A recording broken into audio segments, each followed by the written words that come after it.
Baik lagi dengan gua Gian and welcome to What's on Film.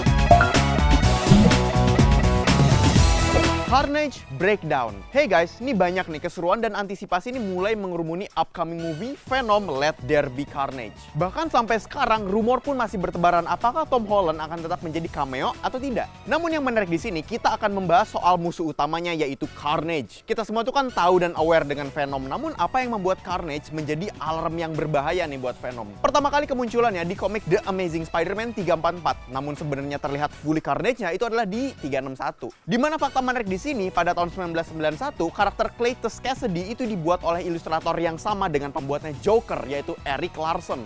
Makanya kan dari fisik mereka tuh secara fisiologi tuh sangat-sangat mirip kan waktu itu. Bahkan sisi maniak dan Agent of Chaos-nya juga menjadi karakter traits-nya Carnage. Menarik ya, kayaknya pas zaman dulu gitu kali ya, kayak bikinin dong musuh keren sekeren Joker lu, WK. Cuman zaman dulu belum ada HP. Nah, langsung ke Carnage. Sebelum bicara soal power level nih, kita bakal lihat dulu nih perjalanan road to madness-nya Cletus Kasady sampai gone fully Carnage. Apa sih yang membedakan Carnage dari banyak super villain kebanyakan? Di mana dirinya tuh memang sudah punya mental disorder dari lahir. Ditambah simbiot itu kan mengenhance sifat inangnya, jadilah personality yang chaos. Walaupun di komik jadul terlihat sedikit origin story-nya Cletus Kasady, namun di komik barunya kita diberi pendalaman lore nih, apa yang membuat Cletus Kasady itu bisa se-chaos itu. Jadi waktu Cletus Kasady masih kecil, dirinya tuh membunuh anjing ibunya, namun ternyata alasan yang lebih dalamnya ternyata karena dirinya tuh sebenarnya jealous, takut perhatian dia tuh berkurang. Karena ibunya merupakan satu-satunya sosok kehangatan dalam hidupnya Cletus Kasady, namun naas dibunuh sang ayah yang dimana ayahnya pun suka menyiksa Cletus Kasady.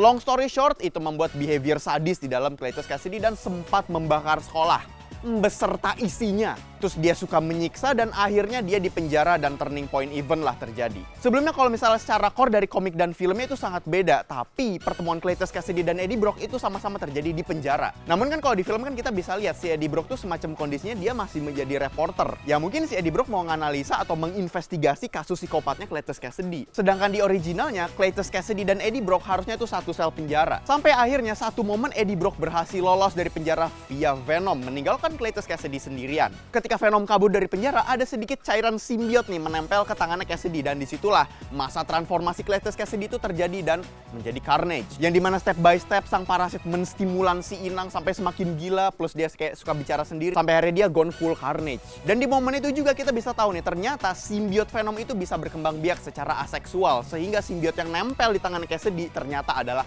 anaknya Venom. Jadi Venom melawan Carnage itu sebenarnya bisa dibilang pertarungan antara ayah dan anak. Mungkin dari origin ini juga kita bisa mengambil kesimpulan bahwa sebenarnya momen di end credit filmnya Venom tuh si Cletus Kasady bisa jadi memang belum terpampang simbiot dan itu semua berawal dari adegan situ. Walaupun kondisinya udah berubah dari komik, tapi toh kan pertemuan Cletus sama Eddie sama-sama di penjara. Dan mungkin di situ Venom yang ada di dalam Eddie tuh lepas kendali karena kan memang Cletus Kasady tuh dia psikopat dan sosiopat kan, dan dia juga seorang yang sadis. Sehingga bisa jadi mungkin Venom tuh terpengaruh nih dengan pertarungan psikologisnya sehingga jadi outburst mungkin ya. Nah, power levelnya nih secara fisik nih badannya Carnage tuh jauh lebih kuat daripada Venom dan Spider-Man, bahkan waktu mereka berdua tuh mau sekutu ngelawan Carnage. Ups, mungkinkah di sini Tom Holland akan join the game? Kita lihat aja nanti. Dan spoiler alert, pada akhirnya Venom mengalahkan Carnage dengan memakan anaknya sendiri yaitu simbiotnya Carnage. Nah, memang nih dikala Carnage punya bentuk badan seperti api dan magma, tapi sebenarnya panas yang ekstrim adalah kelemahannya. Dan sama seperti semua simbiot, getaran suara yang vibrasi itu juga merupakan kelemahan utama Carnage. Tapi sebenarnya dari itu semua, isu utama dari kelemahan sekaligus kekuatannya Carnage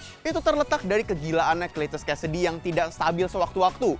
Karena buat Carnage, kegilaan Kasady ini merupakan isu mental utama yang bisa fatal nih, apalagi dalam kondisi mangsa atau dimangsa, apalagi pas lagi bertemu dengan sesama apex symbiote Venom. Jadi overall kekuatan Carnage itu adalah Venom, cuman dibikin versi lebih kuat, karena basically Carnage adalah anaknya Venom. Dan dari sejarah Carnage itu diciptakan, sebenarnya ini punya trivia yang unik sendiri guys.